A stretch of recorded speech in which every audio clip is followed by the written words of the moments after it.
नमस्कार दोस्तों, मैं भूपेंद्र मिश्रा स्वागत करता हूं आप सभी का हमारे ऑनलाइन वीडियो क्लासेस में। दोस्तों, आज के इस वीडियो में मैं आप सभी को 3 चीज़ें बताने वाला हूं। सबसे पहले हम लोग वीरेंद्र कुमार पटेल भाई का एक ऑडियो क्लिप सुनेंगे जिसमें वो पूरा का पूरा अपना आप बीती सुनाएंगे, उनके साथ क्या क्या चीज़ें हुआ था। उसके बाद हम लोग बात करेंगे CGPSC का जो एग्ज़ाम है, प्री का एग्ज़ाम 14 फरवरी को होगा या नहीं होगा, उसके बारे में बात करेंगे। और लास्ट पार्ट में मैं आप सभी को अपना कंक्लूज़न बताऊँगा। तो चलिए स्टार्ट करते हैं आज का वीडियो। और मैं अभी बस में हूँ इनफैक्ट, तो हो सकता है आपको थोड़ा सा बस के साथ मैनेज करना पड़े। तो चलिए स्टार्ट करते हैं आज का वीडियो को लास्ट तक देखिएगा और इस वीडियो को ज़्यादा से ज़्यादा लोगों तक शेयर करेगा, जिससे लोग समझ सकें कि अगर 14 फरवरी को होने वाला एग्ज़ाम CGPSC के अध्यक्ष अमन सिंह सोनवानी सर और जिन्होंने असिस्टेंट प्रोफेसर के एग्ज़ाम का वो कंडक्ट कराया था, उनकी अध्यक्षता में अगर होता है तो समझिए 14 फरवरी का जो प्री का एग्ज़ाम है वो भी पूरे धांधली से भरा हुआ होगा। ठीक है, तो चलिए स्टार्ट करते हैं आज का वीडियो।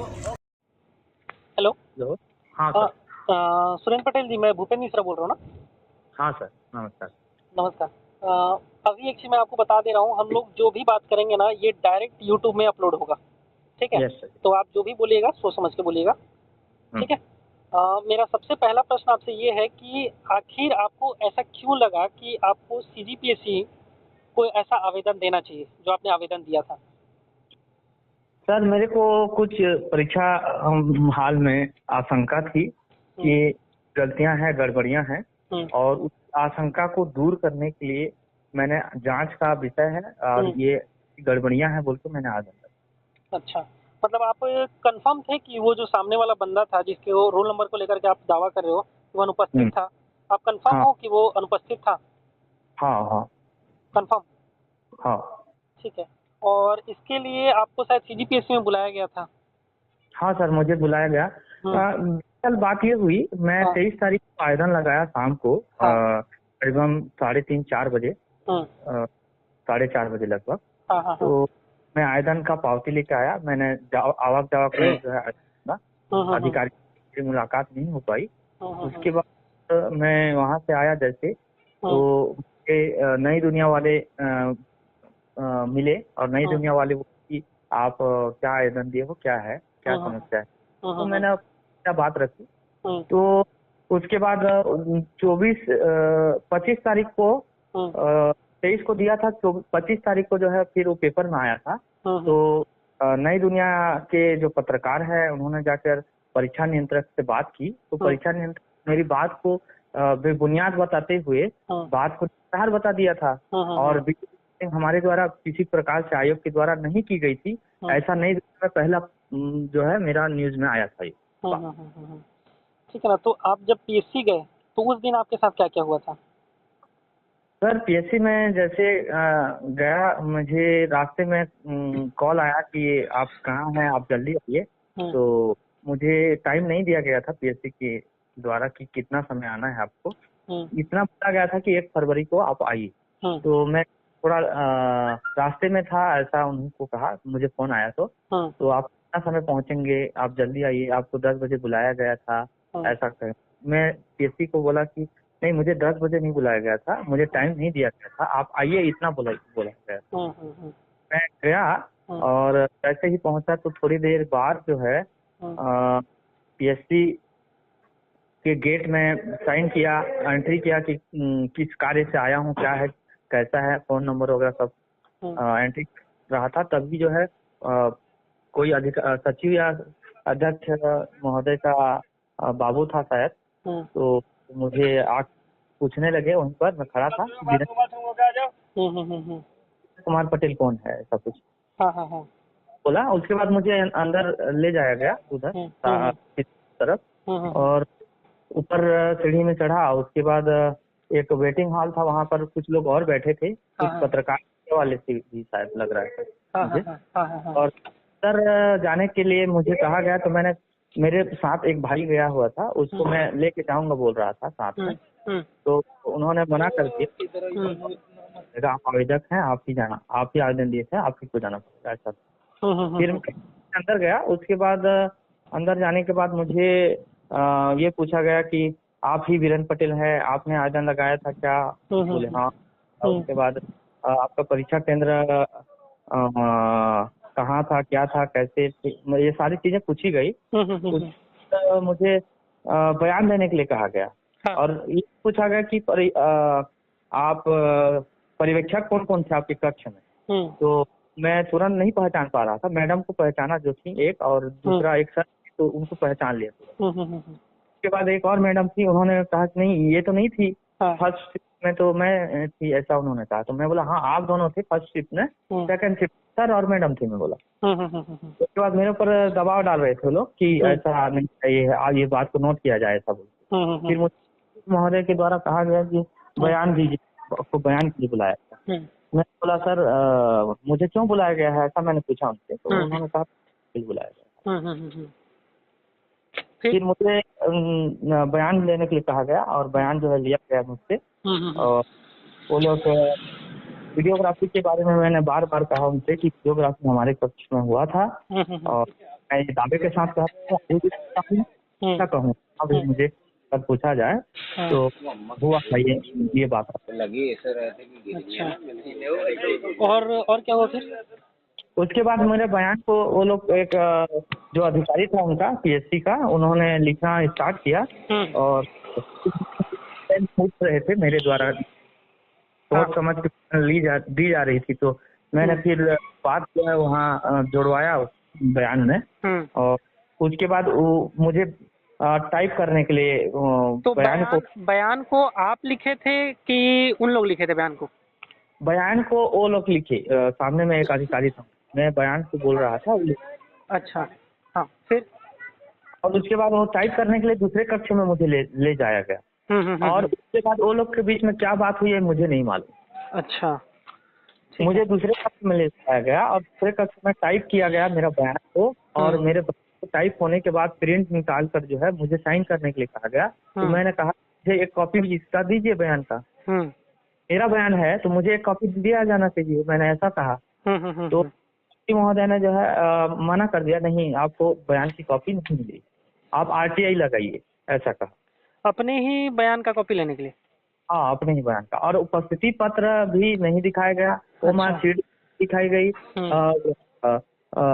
कुछ भी इस वीडियोग्राफी नहीं हुई है, ये भी उन्होंने कहा आयोग के द्वारा किसी प्रकार का वीडियोग्राफी नहीं हुआ है। केंद्राध्यक्ष ने ये बात को कहा कि वीडियोग्राफी हमारे द्वारा नहीं की गई। आप झूठ बोल रहे हैं। झूठ नहीं बोल रहा हूँ, मुझे 100% विश्वास है, क्योंकि वीडियोग्राफी हुई थी। क्यों पता, इसका कारण ये भी था कि मैं परीक्षा कक्ष में था, तो परीक्षा दे रहा था, उस समय जो है वीडियोग्राफी हो रही थी, तो मैं प्रवेश पत्र को उल्टा पकड़ा था। तो उसको सीधा करने के लिए बोला गया था। और उसके बाद मास्क जो है नीचे हटाओ, चेहरा दिखे साफ, तो से कौन व्यक्ति वहाँ बैठा, ऐसा उन्होंने कहा, इसलिए मुझे याद था। तो हो सकता है वो कोई न्यूज वाला कराया, क्योंकि जनरली ना पीएससी वीडियो रिकॉर्डिंग नहीं कराता है। हाँ, मैं तो आयोग को इसलिए नहीं पूछा ना सर कि आपने करवाया नहीं करवाया, क्या है ये नहीं जानता, लेकिन मेरे कक्ष में हुई थी इतना मालूम है। मैं ये भी पूछा केंद्राध्यक्ष और सचिव से कि आपके बिना परमिशन से अंदर कैसे कोई आ जाएगा और वीडियोग्राफी करने। हाँ, ये भी सही है। और उसके बाद फिर आपके मतलब वहाँ पे क्या हुआ, और आप कुछ आरटीआई भी लगाए थे ऐसे न्यूज़पेपर के साथ, सुनने को मिला, मतलब 48 घंटे के अंदर जिसका सूचना मिलना था, वो आपको मिला कि नहीं मिला? उसके बाद जो है आप जाइए बोल दिए मुझे, और मुझे इतना कुछ भी प्रूफ नहीं दिया गया कि वो व्यक्ति, उस अभ्यर्थी को बुलाया भी नहीं गया था जो अनुपस्थित है, मैं बोल रहा हूँ, उस अभ्यर्थी को बुलाया भी नहीं गया है। और न वो लोग मुझे दबाव डाल रहे थे, आप ऐसा कैसे कह सकते हैं, ऐसा तो नहीं हो सकता।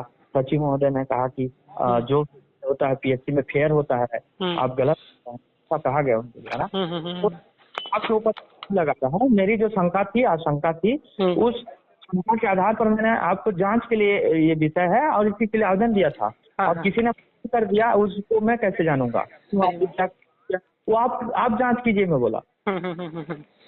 उसके बाद मुझे जाने के लिए बोले, फिर मैं नीचे आ गया, फिर मीडिया वाले मुझे घेर लिए, IBC 24 और IANH जो न्यूज है वो, और नव भारत वाले भी कुछ लोग थे, 4 लोग। उसके बाद अपनी बात रखी जो भी वहाँ हुआ था घटना को, और कुछ समय के बाद जो है मैं शाम को 3 बजे के बाद जो है तैयार किया और RTI लगाया। RTI जो है 4:45 में मेरे द्वारा लगाई। 48 घंटे तो अभी तो 48 घंटा हो गया है, तो आपको जानकारी मिला कि नहीं मिला? नहीं मिला है सर, अभी जानकारी आपको नहीं मिला है। अच्छा, तो और मेरे द्वारा कहा गया सर एक बात, मार्कशीट जितने भी हैं उनकी उपस्थिति पर वो मार्कशीट दिया जाए, दिखाया जाए बोल के। तो उन्होंने कहा होगी तभी जो है नियुक्ति के बाद ही सारी चीज जो है हम लोग साइड में। और उन्होंने ये बात भी कहा कि कोई यदि कोर्ट केस नहीं होगा तभी दिखाया जाता है कटअप, ऐसा कहा। मैंने कटअप की बात, कटअप के ये कही कि हिंदी विषय में जो है वर्ग कैसे कटअप, कितना कटअप गया है मुझे कुछ पता नहीं। मुझे यहाँ तक नहीं पता है, कार्बन का कॉपी नहीं मिला है, तो मुझे ये भी नहीं पता है कि कौन सा क्वेश्चन मैंने हल किया है और कौन। अरे, तो आपको मतलब अब इसके बाद आप क्या चाहते हो मेनली? मेरा कहना यही है सर कि जो भी हो जांच, मेरे को लगा कि सही तरीके से नहीं हुआ है। और जांच का विषय है, और जो गलत है वो गलत है सर, और सही है तो सही किया जाए और सही लोगों का चयन हो उस पद में। और मेरा यही कहना है, चाहे किसी का भी हो, मेरा हो न हो वो मुझे दुख नहीं है, लेकिन किसी भी भाई बहन का कोई भी अभ्यर्थी, छत्तीसगढ़ का अभ्यर्थी है या बाहर कोई भी हो, परीक्षा में बैठा अभ्यर्थी, अभ्यर्थी का हो जो सही में ईमानदारी से परीक्षा दिया है, ईमानदारी से जो है रिजल्ट लाया है, और वो इस पद को प्राप्त करे। मेरा कहना यही। ठीक है ना। और एक लास्ट क्वेश्चन है, आप मेनली सामने क्यों नहीं आ रहे हो लोगों के? कोई मना किया है क्या?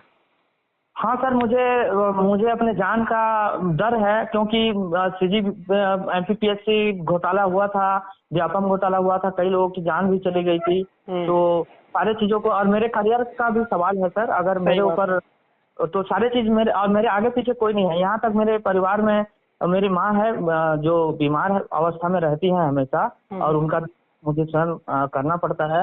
और मेरे पास यहाँ तक मेरे पास घर भी नहीं है, मेरे पास कुछ भी नहीं है। मैं अभी किराए की जिंदगी जीता हूँ, 9 साल हो गया। पहले मेरी बहुत सारी कथाएं हैं जो मैं अभी नहीं। ठीक है सर, पर्सनल लाइफ में नहीं जाते हैं। ठीक है, और आप सामने आए इसके लिए बहुत बहुत धन्यवाद। मैं इस ऑडियो क्लिप को YouTube में डालूंगा। ठीक है? Yes sir. और ठीक, थैंक यू। ओके दोस्तों, और जहाँ एग्ज़ाम सेंटर में कोई विद्यार्थी अनुपस्थित था और उसका अगर सिलेक्शन हुआ है, तो आप सभी को भी वीरेंद्र पटेल भाई की तरह आगे आना चाहिए और ज़्यादा से ज़्यादा लोगों को अभी के डेट में वीरेंद्र पटेल भाई को सपोर्ट करना चाहिए। सभी को एक चीज़ बता दूं, इस वीडियो से लिंकअप नहीं है, लेकिन आज ही के दिन मैं अर्थात 3 फरवरी के दिन CGPSC का ऑफिस गया था। CGPSC जो असिस्टेंट प्रोफेसर एग्ज़ाम हो रहा है, उसमें अगर कुछ धांधली हुआ है तो मैं किसी अधिकारी से मिल सकूं, लेकिन वो मैं मिल नहीं पाया। उसका आप सभी वीडियो क्लिप देख सकते हैं। दोस्तों, आप सभी मेरे पीछे देख सकते हैं, ये CGPSC का परीक्षा विभाग है। और मैं यहाँ पर लगभग 1 घंटे से कभी इसके पास कभी उसके पास भटक रहा हूँ। और एक्चुअली मेरे को मेनली जिससे मिलना है उससे मैं मिल भी नहीं पाया हूँ, और कोई जो ऑथेंटिक इसका जवाब दे सके ये भी मेरे को कोई यहाँ पर मिला नहीं। और मैं क्यों किसी छोटे अधिकारी का वीडियो क्लिप लेकर के उसको नाम को हाईलाइट करूँ, इसलिए मैंने जिनसे पूछा उनसे ज़्यादा बात नहीं किया इन द सेंस कि ज़्यादा कुछ वीडियो क्लिप्स उनका नहीं बनाया, क्योंकि अगर वो खुद बोल रहे हैं कि मैं ऑथराइज नहीं हूँ जवाब देने के लिए, तो इसलिए मैंने उनका वीडियो क्लिप नहीं बनाया था। ठीक है, बाकी यहाँ पर जो चीज़ें हो रहा है और मैं थोड़ा देर कोशिश करता हूँ कुछ जानकारी मिल जाए तो। ठीक दोस्तों, मेन हम लोग मुद्दे पे आते हैं CGPSC का एडमिट कार्ड। देखो, CGPSC का एडमिट कार्ड डाउनलोड करने के लिए आप सभी के पास एक लिंक आया होगा जिसमें आपका यूज़र ID होगा और पासवर्ड होगा। उस लिंक का आप सभी जब उपयोग करके एडमिट कार्ड डाउनलोड करने का कोशिश कर रहे होंगे तो एडमिट कार्ड डाउनलोड नहीं हो रहा है। इसमें सर्वर का एरर कहें या CGPSC का एरर कहें, इसको देख करके हमको यही लगता है कि हो सकता है, सिर्फ ये अभी हो सकता है, कंफर्म नहीं हो सकता है 14 फरवरी को CGPSC प्री का एग्ज़ाम ना हो। देखो, ये कंफर्म नहीं है, इस चीज़ को याद रखना। ठीक है, अब सेकंड मुद्दे पर आते हैं।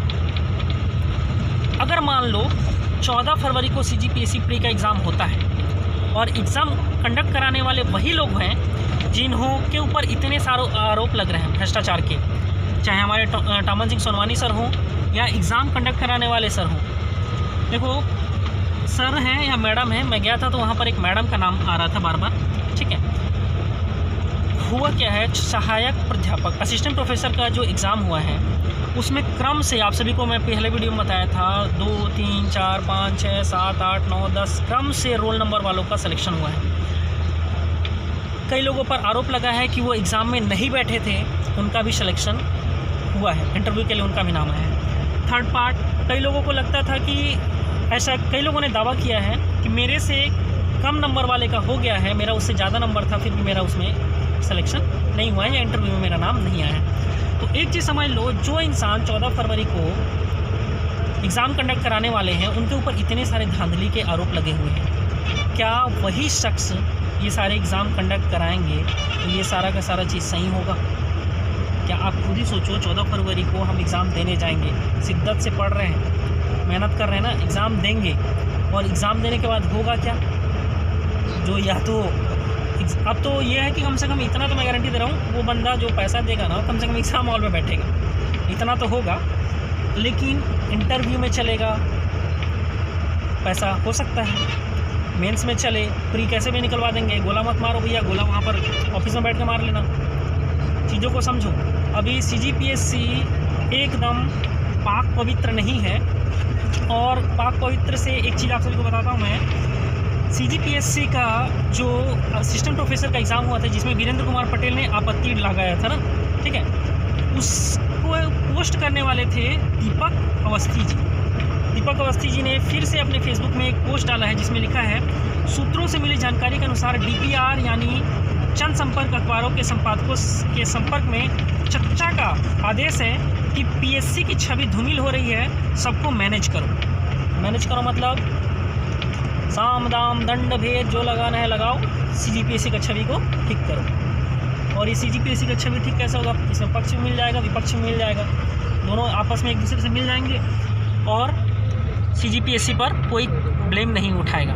लेकिन आप समझो, जिस इंसान ने CGPSC का जो असिस्टेंट प्रोफेसर का एग्ज़ाम है, साथ ही साथ कई सारे एग्ज़ाम में उनके ऊपर आरोप पे आरोप लगे जा रहे हैं कंटिन्यू, और वही शख्स 14 फरवरी का प्री का एग्ज़ाम कराएगा। और आप सभी पढ़ रहे हो ना, पढ़ते रहोगे और जो बंदा ना पैसा देगा ना वो सिलेक्शन ले जाएगा, मैं गारंटी बता रहा हूँ। ओवरऑल कंक्लूजन, थर्ड पार्ट मेरा यही है कि आप सभी को ऐसा कुछ ना कुछ तो ज़रूर करना चाहिए जिससे 14 फरवरी को जो होने वाला एग्ज़ाम है वो कम से कम इन लोग ना कराएं। इन लोगों से मतलब है जिन्होंने असिस्टेंट प्रोफेसर का एग्ज़ाम कराया था और जिनके ऊपर भ्रष्टाचार के आरोप हैं, खास करके टोमन सिंह सोनवानी सर, उनकी अध्यक्षता में। और दूसरा, जो एग्ज़ाम कंडक्ट कराए थे असिस्टेंट प्रोफेसर का एग्ज़ाम, उनको ना मिले ये चार्ज, उनके खिलाफ़ कुछ ना कुछ एक्शन होना चाहिए। और कई सारे क्वेश्चन देख रहा हूँ मैं, क्वेश्चन सिंपल क्वेश्चन को गलत ले रहे हैं ना। ऐसे ही गधे लोग अगर फिर से क्वेश्चन छाटेंगे तो होगा क्या? समझो, आप बढ़िया जो पढ़ के गए हो आप सही उत्तर टिक मारोगे। जैसे तातापानी वाला कहाँ है, तातापानी कहाँ है, आप पढ़े हो बलरामपुर लगाओगे, लेकिन उन लोग कुछ दूसरा आंसर लेंगे। समझ रहे हो? मतलब क्या होगा अगर यही गधे लोग 14 फरवरी का एग्ज़ाम कराएंगे ना, तो समझो। और मेरे को नहीं लगता है कि इन लोग 14 फरवरी को एग्ज़ाम कराने के मूड में हैं। क्यों? क्योंकि अगर 14 फरवरी को एग्ज़ाम होना होता तो गारंटी था एडमिट कार्ड कम से कम 60 हमसे डाउनलोड हो जाता। या हो सकता है ये भ्रम फैला रहे हो कि एडमिट कार्ड अच्छे डाउनलोड नहीं हो रहा है तो लोग ये समझेंगे कि 14 फरवरी को एग्ज़ाम नहीं होगा। अब ये सब CGPSC को भी समझना बहुत मुश्किल है, क्योंकि इतनी बड़ी संस्था है, एक संवैधानिक संस्था हो आप सभी, और आप सभी एक एडमिट कार्ड ढंग से डाउनलोड करने के लिए बच्चों को नहीं दे सकते हो, तो क्या चीज़ के संस्था चला रहे हो? ना ढंग से एग्ज़ाम कंडक्ट करा पा रहे हो, ना ढंग से एडमिट कार्ड दे पा रहे हो, ना ढंग से कुछ कर पा रहे हो, तो कर क्या रहो? जाओ भैया, सबसे अच्छा काम है आप सभी के लिए, छुआ धरो, गोबर बिनो और बेचो 2 रुपये किलो के हिसाब से। छोड़ो ये नौकरी, दूसरा किसी की भर्ती करवा लेंगे, CGPSC के लिए रिक्रूटमेंट निकलवा लेते हैं। ठीक है, वीडियो यहीं तक था। वीडियो ज़्यादा से ज़्यादा लोगों तक शेयर करना, जिससे लोग समझ पाएँ कि अगर उन्हीं लोगों की अध्यक्षता में ये CGPSC का एग्ज़ाम हुआ जिन्होंने असिस्टेंट प्रोफेसर के एग्ज़ाम में इतना धांधली कराया है, तो फिर कोई मतलब नहीं है CGPSC का प्री का एग्ज़ाम 14 फरवरी को कराने का। वीडियो को अंत तक देखने के लिए बहुत बहुत धन्यवाद। Thank you. वीडियो को ज़रूर लोगों से के साथ शेयर करिएगा। Thank you.